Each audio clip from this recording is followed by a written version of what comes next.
Bonsoir à tous mes chers amis rôlistes, et bienvenue sur la petite pause JDR, ainsi que dans le 5e épisode de mon histoire interactive, Voyage temporel. Je vous rappelle que cet épisode sera le dernier du premier arc de la série. Si suite il y a, elle arrivera une fois que j'aurai bouclé d'autres projets. Mais ne vous inquiétez pas, je ne vous laisserai pas sans contenu. Je vous conseille de rester jusqu'à la fin pour savoir ce que je vous mijote. Bref, cet aparté est terminé, laissons donc place à l'histoire.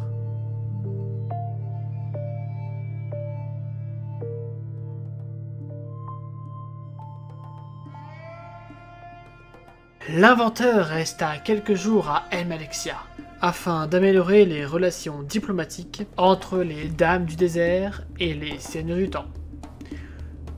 Une fois leur machine améliorée, le jeune félin se fit escorter vers les frontières des Deadlands.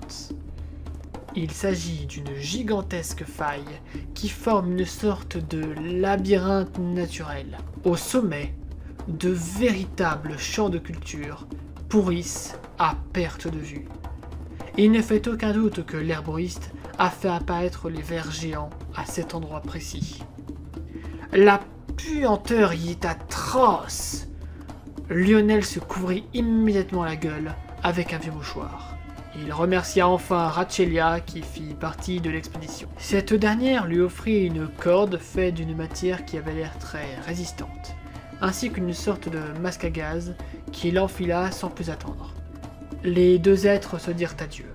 L'inventeur activa le signal de son Sidrate sur son gant sonique afin qu'il émette un petit bruit s'il passait à quelques mètres de lui. Il commença à descendre par un chemin escarpé. La descente était lente et compliquée. Il devait faire attention à chaque pas. Il n'était clairement pas habitué à avancer dans des environnements aussi compliqués d'accès. Il manqua de tomber à plusieurs reprises. Selon une vieille légende, les félins retombaient toujours sur leurs pattes. Mais à ce moment, Lionel n'avait pas très envie de vérifier cela. Il a peur. Même le ver géant qu'il avait attaqué auparavant lui avait fait moins peur que cela. Mais il doit trouver sa machine coûte que coûte. Il avance alors avec la plus grande prudence et lenteur, si bien qu'il arriva au fond de la faille une fois la nuit tombée. Heureusement, le noir n'a aucun secret pour lui. En effet, il est nyctalope.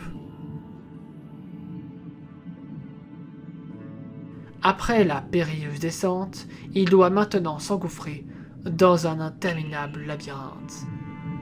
Soudain, un signal.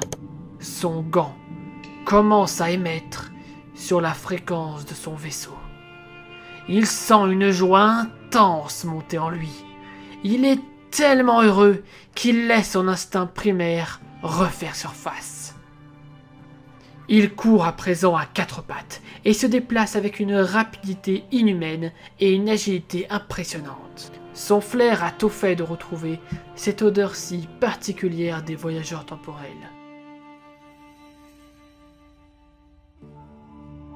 Ça y est, il aperçoit enfin l'habitacle de l'appareil. Une trentaine de mètres les séparent, mais une trentaine de mètres de vide. En effet, une autre faille se dressait devant lui. Il utilisa alors toute la puissance de ses pattes et la rapidité accumulée afin de sauter et retrouver son véhicule. Malheureusement, Lionel aurait pu calculer avec facilité que la distance ainsi que sa rapidité n'auraient pas suffi à atteindre l'appareil.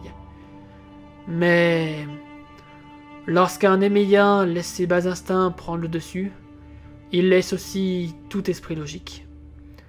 C'est ainsi qu'il tomba, quelques mètres plus bas.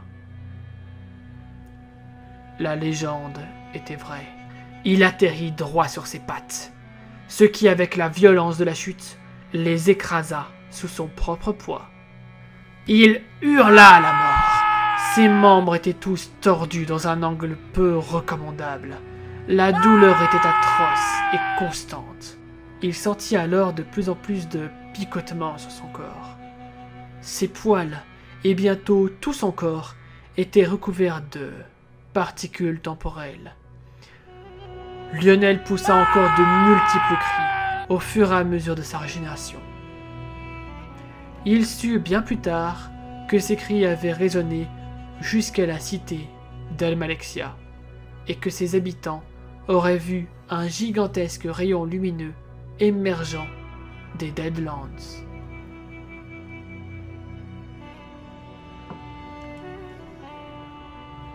L'inventeur ouvrit les yeux. Oh, où suis-je? Il s'agenouilla et palpa ses membres. Il tenta de grogner et remarqua que sa voix était faible comparée à d'habitude. Puis, paniqué, il tapota son derrière. Ma queue? Où est ma queue? Vous n'avez pas de queue, inventeur. Il sursauta en apercevant une forme holographique devant lui. Qui êtes-vous? Et il ne termina jamais sa phrase. Vous le savez, père. Et la forme se miniaturisa en petites particules, formant une sorte de sphère difforme qui se fit absorber par le cristal du Sidrath.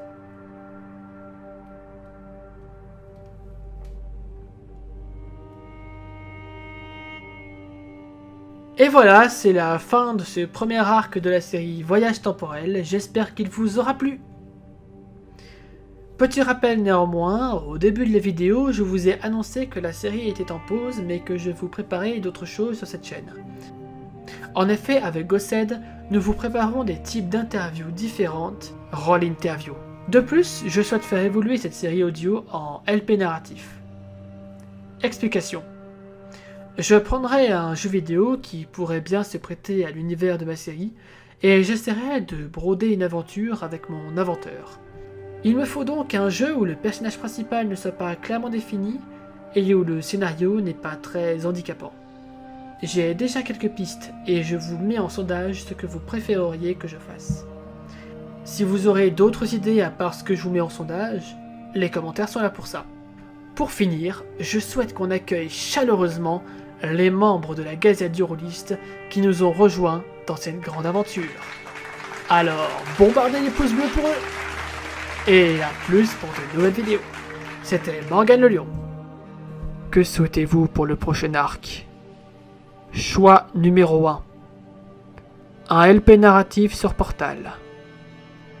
Choix numéro 2. Un LP narratif sur Skyrim. À vos buzzers!